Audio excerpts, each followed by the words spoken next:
So the first question is, was the Civil War justified?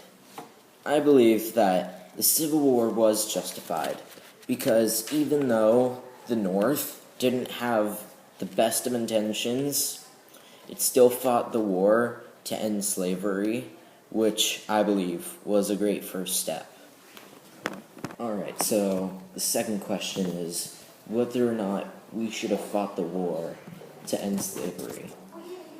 However, I think we should have fought the war because, as I said before, it was great that it would end slavery, even though they didn't do it just for that reason.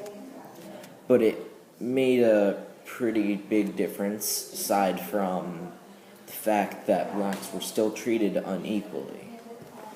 Alright, the last question is, was the Civil War necessary? I do not believe this war was necessary, since the North could have just waited, and the South would eventually go away because they're dependent on the economy of growing crops and not running factories. Besides, if they had the slaves work at factories, they would become smarter and smarter, since it requires more knowledge to run a factory instead of just growing crops, and eventually the slaves would revolt. After that, though, they might have formed their own nation instead of joining the North.